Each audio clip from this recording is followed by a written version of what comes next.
Assalamualaikum warahmatullahi wabarakatuh.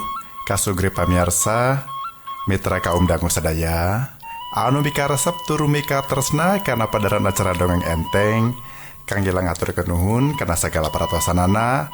Hatur nuhun tos ngagabung di Gilang Kasnade channel YouTube Simkuring. Ayeuna urang baris medar hiji cariyos anu judulna Uru Araca sama Tigaling. Ya dongeng naskahna ditulis ku Mang Giok. Kang Gilang sapara kancang ngaturkeun, wilujeng ngadangukeun.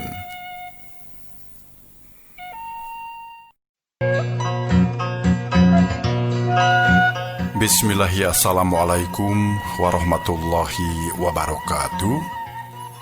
Haturan kasugri pamiarsa sampurasun wargi-wargi sadaya. Alhamdulillahirabbil alamin. Urang tepang dangu deui dina pedaran acara dongeng enteng anu kajomantarakeun di radio Kamemet kasugri sadaya.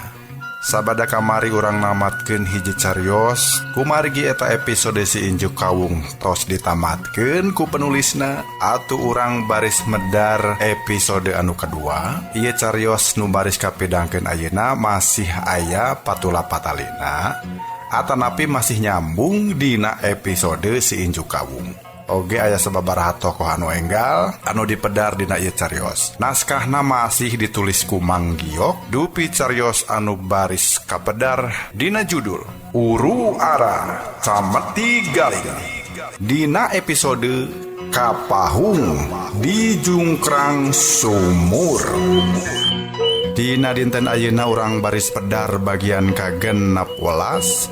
Kumaha kasugri pamirsa, ieu cariyos salajengna mangga bandungan ieu dongeng karangan Mang Giok dina judul Uru Ara Cameti Galing. Dina episode Kapahung di Jungkrang Sumur.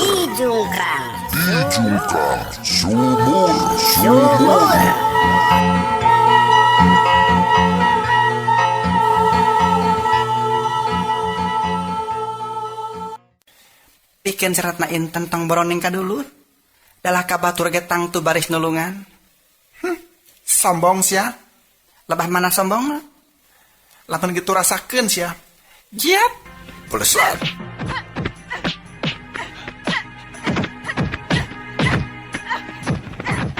Cacap nyarita kitu awak si kalananta langsung ngablesat bari sapasang cakarna langsung butbet. Regnya saak awak naratna inten. Jeleng ratna inten luncat ka luhur nepikeun ka mumbul. Breh. Bret. Tangkal kain wae tuangeunana langsung kasabet. Nu kontan raruntuh lir disabet ku pedang seukeut.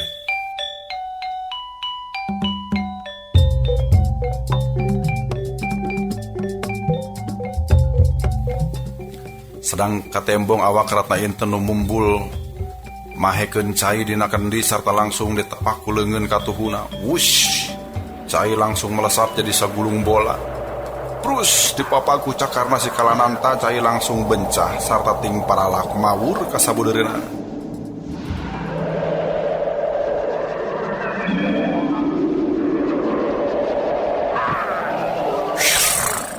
Si kalananta kaget. Tetela tanaga eta budak teh cukup hebat, buktina karasa leungeunna peureus tur baal sarta ebreh. Dangdaunan anu jadi kacepretan langsung ting kerekek beku. Najan kitu katembong si kalananta teu cicing-cicing. Buntutna nyaho-nyaho geus ngahiup ti gigi rek nyabet ku ceuliratna inten. Tapi plos, sabetan buntut poos ngakan angin. Sabab ningan sakilat ratna inten depok bari nimpugkeun leungeunna dihandap nu geus ngaborelak ka boleung cai. Des sakali ieu mah cai nu dicentangkeun keuna pisan kana dadana si kalananta anu wulu tudan. Si kalantana kontan ngagerung awakna tepikeun ka ngedayagdag buntut tengah gudubug nahan ka nyeri.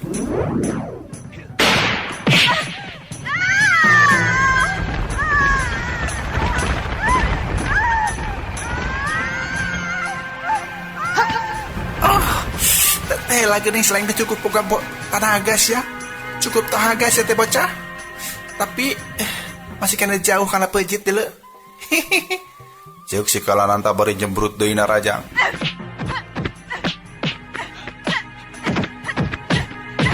Sapasang cakarna butbet deui kokolebatan ngarah awak Ratna Inten nu terus kokolebatan di antara hujan panarajang eta makhluk siluman. Sakali ieu mah langsung metakeun serangan-serangan mautna.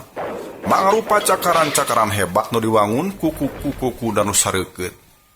Mun seug sepi nepi ka keuna geus bisa dipastikeun awak Ratna Inten bakal kepotong lir kasabet balati atawa pedang. Malah harita oge katembong tatangkalan jeung dangdaunan dadahanan anu pareng kakeunaan langsung ting salimpreng sawareh ting borobot peunggas balas kabubuk ku buntut oray. Nyimas, kade sing atos-atos Nyimas, kade yang Kawijaya ngagorobok di sisi pakalangan. Hariwang inggis Ratna Inten pinanggih jeung balai. Manehna sorangan geus teu bisa kukumaha. Awakna leuleus akujur awakna nyarari satulang sandi sakitu ge uyuhan. Awakna teu nepikeun karemuk digulung oray nu sakitu gedena.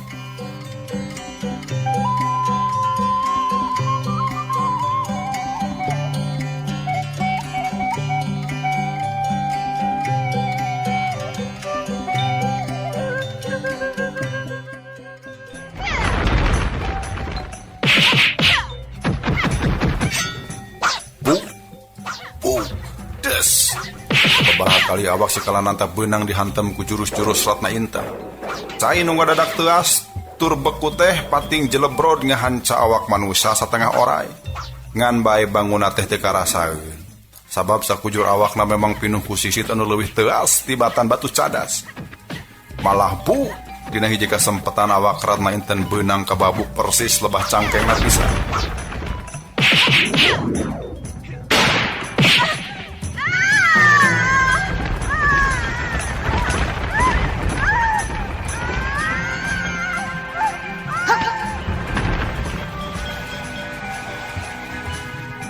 Ratna Inten langsung ngoceak, awakna langsung meceleng, malah cai nu mulan awakna nepi ka bencah tuluy tembus kana kulitna. Layang, guriwa, krek. Sameme awak Ratna Inten tibanting awakna geus dibelit manten ku buntut si Kalananta. Katembong Ratna Inten geus teu walakaya, panonna peureum tanda manehna geus teu eling-eling. Nyimas, Ang Kawijaya maksakeun cengkat, malah jajarig jegan rek nulungan, tapi hiji tumbukan anu ditiupkeun ku si Kalananta keuna kana dadana tepikeun ka Ang Kawijaya ngagubrak deui kana lemah. Nyimas, Ang Kawijaya ukur wis ahum marurung. Bari sasambat ka Ratna Inten anu geus aya dina tungtung bahaya pati. Sedang katembong sungur si Kalananta geus sawaw rek nyokcrok embun-embunan Ratna Inten. Dihin pinasti kersah yang dumampara, samemeh bahaya pati bener-bener tumiba. Ngadadak bae seuneu obor anu tadi ditancepkeun ngabebelat teh ngagedean malah tuluy ngentab-ngentab nyamber beungeut siluman oray. Dur. Kapaksa si Kalananta nakisan seureun nu tuluy nyamberan beungeut. Bari hatena kaget. Pikirna masih cepet kanu geus kajadian mangsa harita.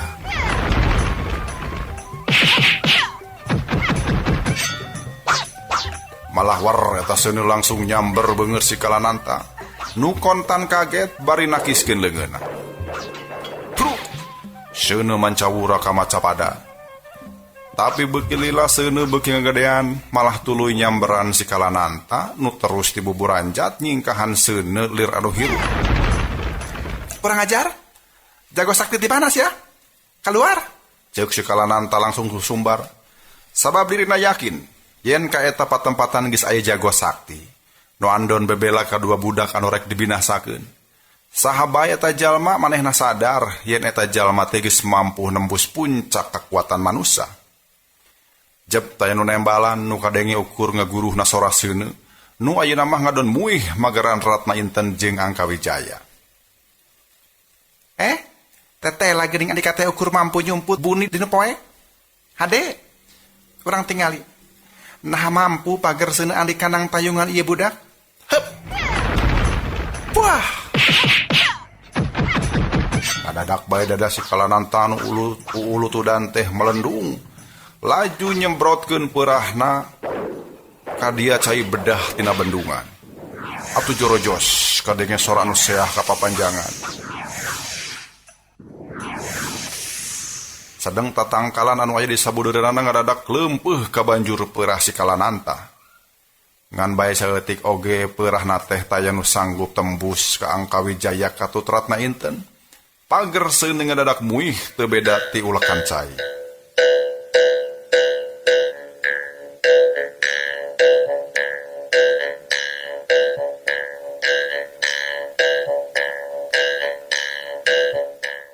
Malah burisat seuneu ngadon Malik nyamber si Kalananta nepikeun ka manehna ti buburanjat ngejat.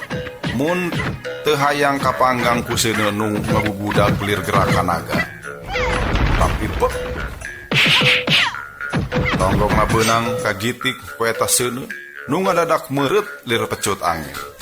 Gaur si Kalananta ngagawur tonggongna nepikeun ka ngebul sarta ninggalkeun tapak semu hideung ngagaralang babak tonggongna.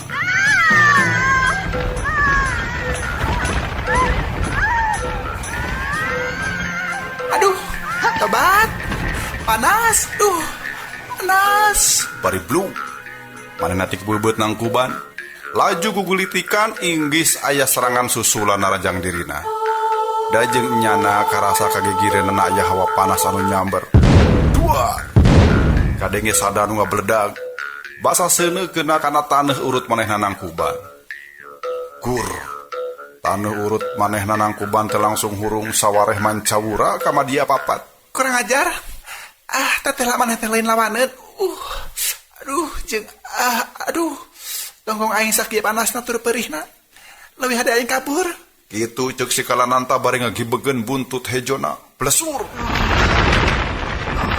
Ngadadak bae awakna ngablesur ninggalkeun pakalangan. Kadenge sada nu seah ngaguruh basa kakayon jeung tutuwuhan kagalai ku eta makhluk. Beuki lila sorana beuki laun tug akhirna mah jempling taya nu kadeng.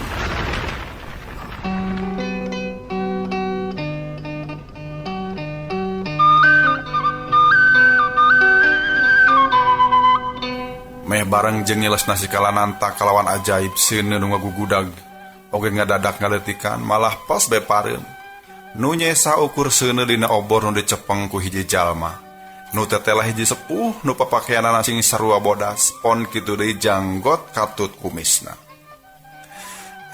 Guru, ama ceuk nu duaan meh bareng terus ting koneal hudang. Bagea Raden Nyimas. Nah hidup duaan teh kunanaon. Kadang eta sepuh ngawalon bari nyampeurkeun anak katut muridna.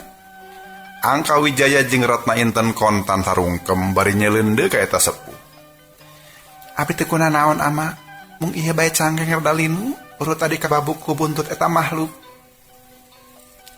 Jamak sakitu mah Nyimas. Jamak. Saurayang Resi bari ngareret ka Angka Wijaya. Terus hidup oge teh kunanaon Raden? Badan asa pasiksa kayang. Mentas tadi digugulung ku si jahat. Untung kaburu dongkap Nyimas Ratna. Upami telat sakedik lapur eyang. Geus bae barudak. Ngan pikeun ka hareupna hidup duaan kudu leuwih ati-ati. Mangga Guru. Anging ama kunaon si Kalananta teh betras diantep. Ku kasaktian ama abdi yakin manehna bisa jadi dipinasakeun. Hidup ulah nyarita sembarangan ya Mas. Manusia taya nu wenang pikeun namatkeun riwayat makhluk sejena. Angin Hyang Agung anu ngagaduhan hak pikeun nyabut jiwana hiji makhluk. Tapi ama eta makhluk teh kacida jahatna. Duka tos sabaraha puluh jiwa anu janten korban kabiadaban eta makhluk. Urang pasrahkeun bae kana karma katutguratan takdirna Nyimas. Ayeuna mah hayu urang mulang. Mangga ama. Namun Tapi naonnya mas? Abdi kedah wawartos heula ka urang lembur bili dedepeun. Sok atuh kaditu. Eyang resi katinggal unggut-unggutan. Eta leuwih alusnya mas. Nyajung kaditu. Bari sakalian pamitan ka urang lembur sarta bejakeun ti seret ayeuna ka hareup geus teu kudu ham-ham jeung salempang sabab sangkalanan tatos diusir jauh kitu. Unjuk sumangga ama Kang ayu Mangga nya mas, mangga. Akhirna Ratna Inten jeung Angka Wijaya mulang deui ka lembur bari mawalayon si Uhin katut baturna.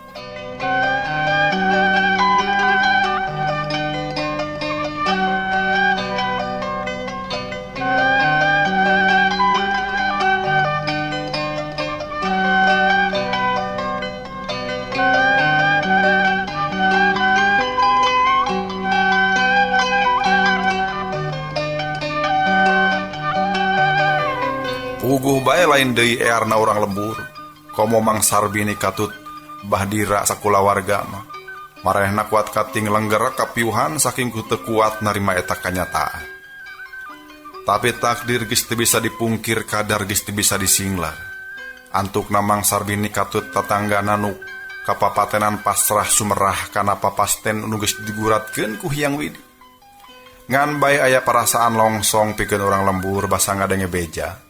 Yen si kalanan tah hasil diusir tur dilumpuhkeun, malah ti harita nyaan bae kaayaan lembur teh jadi aman.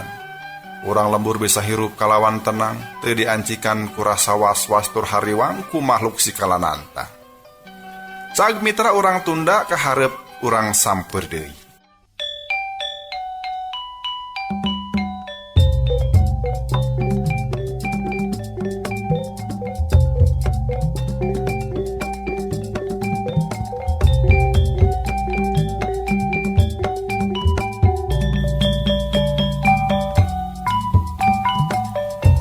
Kacaturkeun jauh di hiji tempat manusia biasa, pancegna di hiji tempat nu salawasna tara kasorot ku cahaya panon poe. Eta tempat ayana di dasar jungkrang sumur nu kacida jerona. Pangna disebut jungkrang sumur sebab eta jungkrang wanguna teh teu beda ti sumur raksasa nu kacida gede tur jerona. Ayana di wewengkon pakidulan teu jauh ti sisi basisir laut kidul. Di antara reueukna tatangkalan jeung caneomna jungkrang sumur kadenge dua sora keur gunem catur. Nu hiji bari diuk sisieun di panpang sarean, sedang nu hiji deui nangkub bari nembongkeun tonggongna, nu gudawang soeh jiga tapak ngarangket. Malah kadenge si awewe nu keur nangkub satengah talanjang teh nyarita dibangun ku humarurung.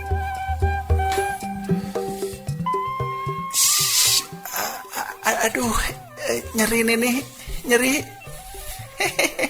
Wayah nasing kuat deuleu. Nah atuh kuring teh bisa geurekeun ini. Nyatang tuh atuh bisa deuleu. Jeung na deui tatu sakieu mah jamak we jauh keneh kana pejit. Tapi karasana kuat kapeurih jeung panas kieu ini. Nene ge ceuk nene ge wayah nasing kuat. Keun bari nyarapi ubaran teh pikeun saheulanan mah ieu tatu kuring urang sinabaal heula nya. Coba nyanggigir tonggongan ini. Si awewe nu taya lian ti Nyimas Borongsong Ijo nurut terus nonggongan ka sinini. Ari sinini katembong kunyem-kunyem bari niupkeun biwirna nu kemong nepikeun ka sababaraha kalina. Kumaha ayeuna? Rada mending nini teu panas jeung nyanyautan teuing. Nya syukur atuh. Teh geus ieu nini rek luntan pikeun nyiar pi ubareun. Nyimas Borongsong Ijo katembong cengkat sarta diuk dina dipan paharip-harip jeung sinini. Nini, sabenerna saha musuh kuring nu kamari teh? Sinini anggur seuri tapi ari matana mah teu burung peureum bangun anu keur meleng, musuh nu ngalantarankeun incuna tatu saperti kitu. Lamun teu salahna paningali. Nya manehna teh si Jala Ujung. Benang disebutkan masih kena sabang sajeng urang. Ngan beda manehna mah bisa hirup wajar teu siga urang anu anti panon poe. Namana disebut anu sok disebut wangsa ganapurusa teh nini? Benar barongsong. Nya manehna hiji-hiji wangsa ganapurusa anu masih keneh kumelendang. Ngaso heula ngaso kasugri pamirsa. Mangga nu bade ngaropi ngopi heula, nu bade kacarai heula. Dongengna urang ngaso heula sakedapannya. Ngaso heula ngaso.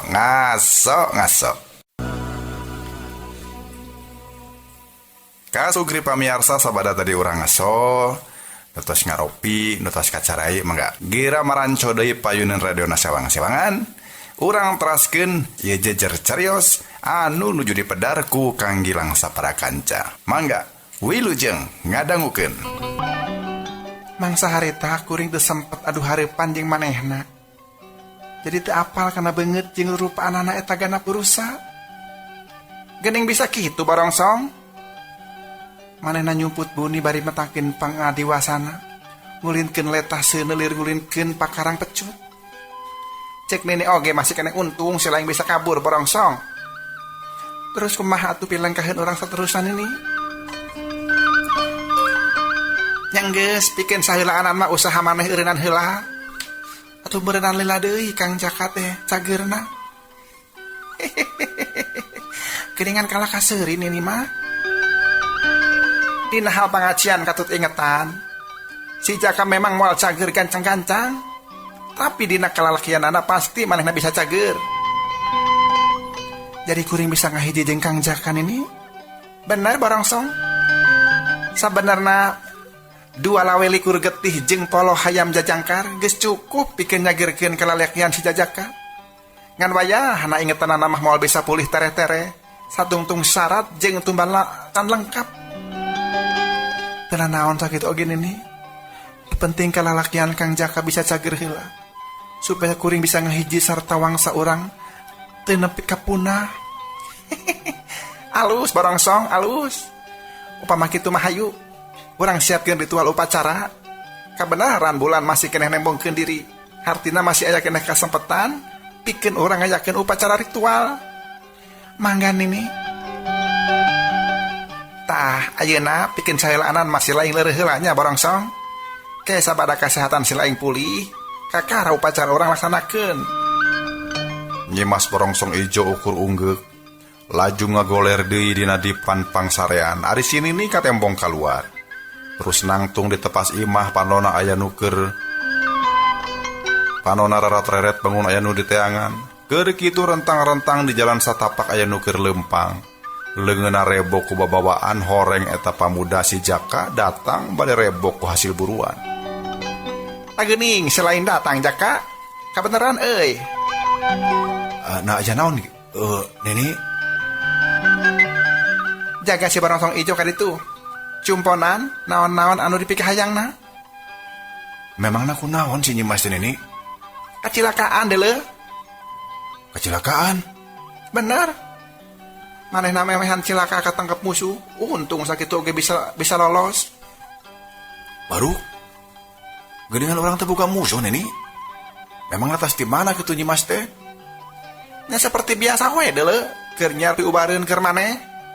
Waduh, kurang ajar tuh. Nah perlu kuring bales pati. Jeuk si Jaka can naon-naon ambekna langsung ngabudael. Teu perlu Jaka. Eta teu pati penting. Nu penting ayeuna mah jaga si barongsong ijo. Bisa aya pangabutuh naon-naon. Mangga Nini mangga. Terus Nini sorangan rek ka mana? Rek neang piubareun keur manehna. Nganu jelas isuk caganing getoh silaing ku kami rek dicageurkeun saaya-aya. Sabab saperti nu karasa jeung kasaksi, dian sukma katut kalalakian silaing can ceureuh sapinuhna. Jadi lamun kitu mah pangacian kuring teh bakal tereh pulih sagemblengna Nini. Anjakal euy. Pangacian silaing moal bisa, tapi lamun kalalakian silaing mah pasti bisa. Nah Nini, sabab syarat jeung tumbalna masih kurang keneh. Terus naon gunana keur kuring ini? Dasar sama kucleu, engke bae ku silaing Bandungan, malah moal boa silaing bakal nganuhunkeun kan ini nepi ka sababaraha ratus kalina.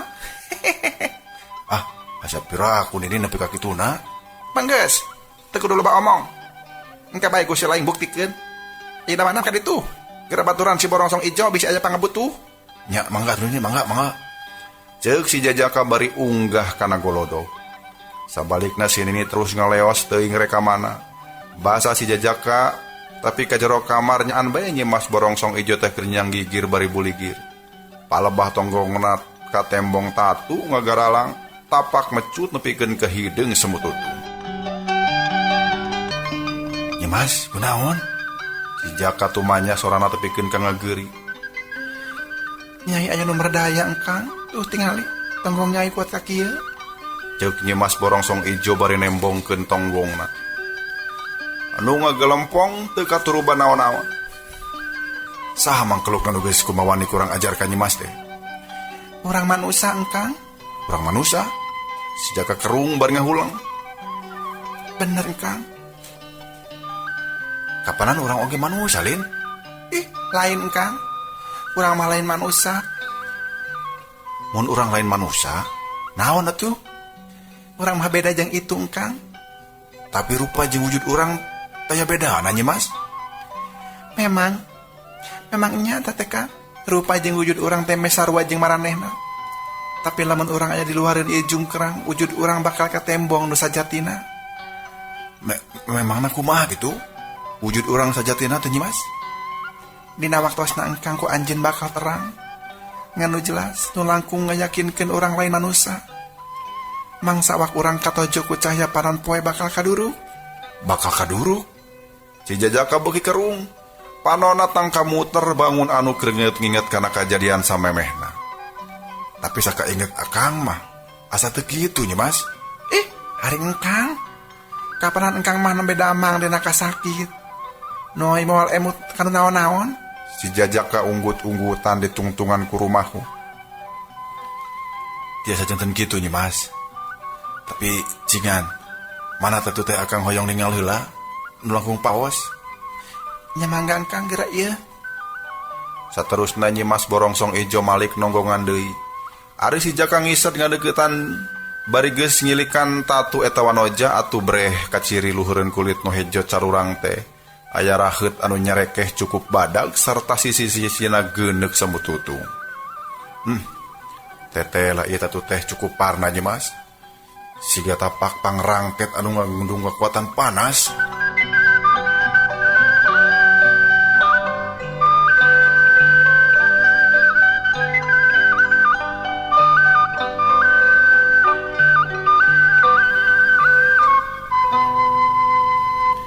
Memang laras engkang. Tonggong abdi memang hasil dipecut ku eta makhluk. Sedang eta pecut teh dijinar tina letaseuna. Anu ngentap-ngentap. Kurang ajar. Bengis pisan musuh teh. Keun. Dina hiji waktu lamun ka parang tepung akang pasti bakal bales pati. Nyimas Borongsong Ijo teu nyarita deui malah kadenge manehna humarurung. Basa tatuna diteken ku ramo-ramo si Jaka. Tong salempang Nyimas. Ku akang urang ubaran.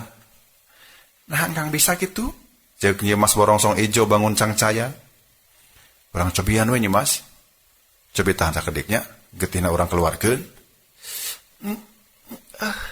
Au. Nyimas Borongsong Ijo langsung ngajerit basa ku si Jaka eta tatu teh dibeset, nepikeun ka ngaluarkeun getih hideung semu kentel. Dikumahakeun eta teh Kang.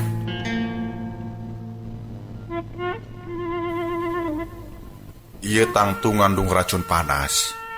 Upama racunna teu dikaluarkeun najan geus lila nyerina moal daekeun leungit. Aduh. Nyimas Borongsong Ijo terus haregungan. Basa saeutik-saeutik getih hideung dikaluarkeun nyaan bayar geus bersih mah tatu teh ngempesan teu bareuh cara samemehna. Kumaha Nyimas? Rada raos engkang. Lamun kitu sok kuradeureun. Akang oge bade babersih heula. Nyimas Borongsong Ijo ungguk terus nyanggigir bari peupeureuman. Teuing memang tatuna geus cager atawa memang geus kacida capena. Ngan reup bae manehna sareti beranak kerana. Isukna basa Sinini mulang mawa ubar teu kira-kira kageteunana kumireungeuh tatu Nyimas Borongsong Ijo geus ngempesan. Malah kaciri bangun anu geus garing. Jaringan kulit anu raheut kawilang gancang kana litana. Jadi bener anu geus ubaran tatu maneh teh. Si Jaka barongsong. Laras nini. Si Nini katembong unggut-unggutan. Kacirina ilmu si injuk kawung tegis nerepisan ke eta Jaka. Nini jadi penasaran. Nepi ka mana kahebatan eta Jaka teh? Abi oge sami nini. Sakapeung abdi sorangan penasaran hayang ngajajal kana tahapan ilmu kadijayana. Si Nini unggut-unggutan bari panonna tuluy muih. Bangun nuker mikir lila-lila manyeh si Nini seuri. Ceker entasna bari ngajuralitkeun awakna ka palebah hiji dahan anu diameterna sagede beuteung munding. Salagedeg manehna nangtung disusul ku ngolebatna awak si Jaka ka hareupeunana. Ieu tempat anu dimaksad teh Nyimas? Laras Kang, mangga bae pareos masing tenget. Si Jaka unggut-unggutan bari muterkeun paneteupna. Tetela manehna geus aya di luhur tatangkalan nu pinuh ku imah jeung sasawungan. Jelug-jeleg di ditu di dieu luhur rendahan nu galede jeung ngaran cabang sedeng bahana dijieun dina akar jeung daun-daunan anu kacida buni tur ieuhna. Bener-bener ajaib ieu tempat teh Nyimas. Nah teu aya penghunina? Teu aya Kang. Ieu tempat Kang ngahajang ngadamel abdi sareng di sini ini.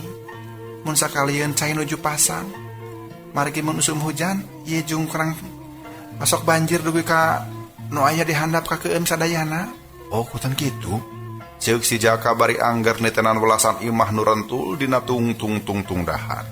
Hayu Kang, urang ka bale nyungcung. Bale nyungcung? Naon bale nyungcung teh Nyimas? Bumi nu aya di paling puncak, nu aya dina dahan pangluhurna. Mangga upami kitu mah Nyimas, ayo. Duanana luluncatan deui ka luhur ku malayang siga nu hiber. Ukur sakali-kalian bae endung sukuna nutulan regang atawa daun anu aya di sabulireunana. Duanana geus anjog ka tempat anu dimaksud. Ana breh teh lain deui si Jaka ngebegna sabab dirinya eces kalawan nyata. Sakuriling bungking dasar jungkrang kaciri kalawan jelas kaasup curug Sang Hyang anu aya tonggoheunana. Kumaha Kang? Bener-bener ajaib Nyimas. Akang bener-bener salut ka ieu patempatan. Tapi kunaon salira jeung sini dicicing di ieu patempatan? Kirang tenang Kang. Margi sawaktos-waktos ieu tempat sok aya nu ngadatangan ku sabangsa Mandahong. Mandahong? Laras engkang Mandahong. Bangsa naon eta teh Nyimas? Sabangsa menyet gede. Malih lain ngan saukur hiji dua, tapi dugi ka 100. Maranehna datang jeung indit sok sangeunahna. Kutan kitu Nyimas? Laras Kang. Tapi ayeuna mah teu kudu hariwang. Mangsa pertengahan tahun kieu maranehna sok aya di Nagara Tengah. Nagara Tengah? Si Jaka geus kerung deui bae. Nagara Tengah teh hiji padataran anu aya di tengah-tengah lamping itu. Bari nunjuk ka luhur ka palebah lamping Nunung Tawing. Maksud Nyimas di tengah-tengah lamping itu? Laras engkang. Saupama dina hiji waktu urang hanjat ka luhur, eta nagara teh secara otomatis bakal kaliwatan. Si Jaka katembong unggut-unggutan bari panona diputerkeun pang-pangna ke tempat anu bieu ku Nyimas Borongsong Ijo dituduhkeun. Tapi deueuh nu katingali ari lain ukur Nang Tawing nelamping cadas nu rembet kahalangan tatangkalan jeung tutuwuhan lian anu ngagerembel. Geningan tayang katingal Nyimas. Nya moal katingal sudah jauh Kang. Salian ti kacida jauhna oge. Tapi oge maranehna sumurup di jero goha nu aya di eta lamping. Si Jaka unggut-unggutan bari terus mencokeun deui paneteupna ka Nyimas Borongsong Ijo.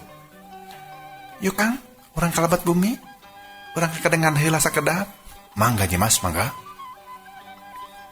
Dua anana terus laleumpang muru ka eta imah nu panggedena. Didinya bisa sidik ka saban imah nu aya di handapeunana. Geus teu kitu, geus tepi kitu blus dua anana arasu. Nyaan bae di jero teh kacida pisan hegar tur garnahna. Aya kamar rohangan tengah malah deukeut jendela aya babalean anu dijieunna dina bangku awi. Nyimas Borongsong Ijo mah langsung diuk malah terus kekedengan sagala rupa.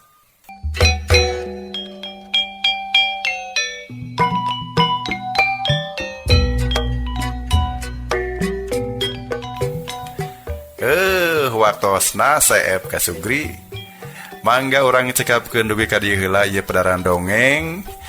Urang teraskeun deui hanca dongengna enjing dina waktos sareng galur anu sami. Kang Gilang saparakan pamit. Wilujeng kantun permios.